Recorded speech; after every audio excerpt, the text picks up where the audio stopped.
नए दिन का आगाज एक नई कहानी के साथ। मेरी आज के वीडियो का उन्वान है जिनज़ादी। ये कहानी खौफ और दहशत से भरपूर है, लेकिन अगर आप कमजोर दिल के मालिक हैं तो इस वीडियो को ना देखें। नवेद और राबिया बहुत गरीब मियाँ बीवी थे।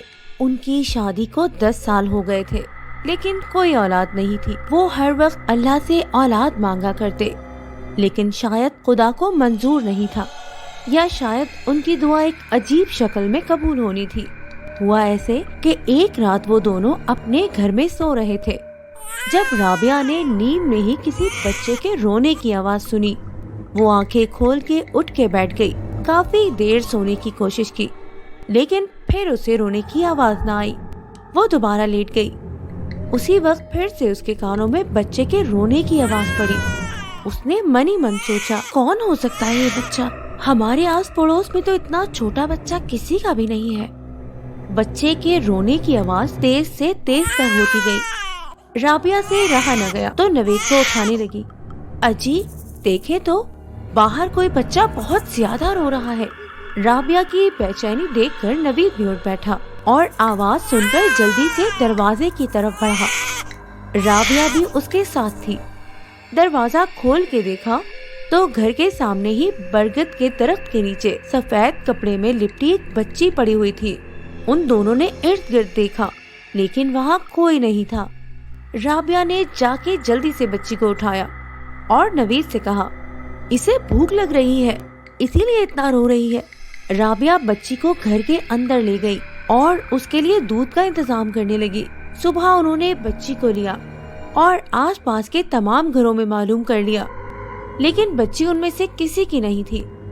वो लोग थक हार कर घर आ गए और मजबूरन बच्ची को अपने पास रखा कि अगर कभी उसके माँ बाप उसे ढूंढते हुए आ गए तो लौटा देंगे। राबिया ने उसका नाम मानो रखा। जल्द ही राबिया बच्ची से बहुत मानूस हो गई।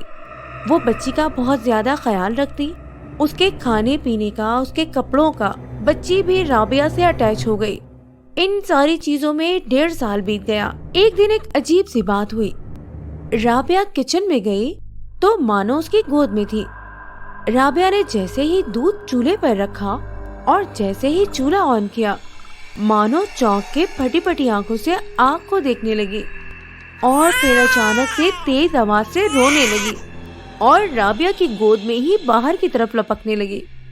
राबिया समझी वो बाहर किसी चीज की तरफ इशारा कर रही है।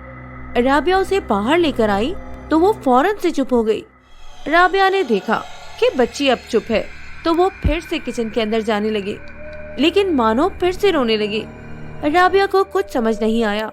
उसने मानो को कमरे में खिलौनों के पास बिठाया तो वो खेलने लगी और राबिया उसे खेलता देखकर किचन में चली गई। वापस आई तो मानो को अपनी जगह न पाया। राबिया ने इधर उधर निगाह दौड़ाई तो हैरत से उसकी आंखें फटी की फटी रह गई। मानो जैसे जमीन पर रेंगते हुए चलती थी, जिस तरह दूसरे बच्चे चलते हैं। वो अब दीवार पर उसी अंदाज में चढ़ती नजर आ रही थी। राबिया को समझ न आया कि वो क्या करे। वो फौरन से मानो की तरफ बढ़ी और उसे पकड़ना चाहा तो मानो खिलखिलाती हुई ऊपर ही ऊपर चढ़ती जा रही थी। राबिया भाग के गई और बाहर से नवीद को बुला कर लाई। नवीद भी मानो को इस तरह देखकर परेशान हो गया। बहुत मुश्किल से मानो को बहलाकर वो नीचे उतारने में कामयाब रहे। वो दोनों परेशानी की हालत में मानो को बिल्कुल पुरसुकून अंदाज में अपने खिलौनों के साथ खेलता देखते रहे। अगले दिन उन्होंने मानो को लिया और दूर पहाड़ियों में एक आमिल बाबा के पास लेके गए। आमिल बाबा ने जब मानो की आंखों में देखा तो उनकी आंखें सुर्ख अंगारा हो गई, जिसे देखकर मानो खिलखिला उठी। मानो कौन थी और आमिल बाबा की आंखें सुर्ख क्यों हुई थी? ये राज जानने के लिए देखें इस वीडियो का पार्ट 2। ऐसी बहुत सारी खौफनाक और दिलचस्प कहानियाँ देखने के लिए हमारे चैनल को लाइक और सब्सक्राइब करना मत भूलिएगा।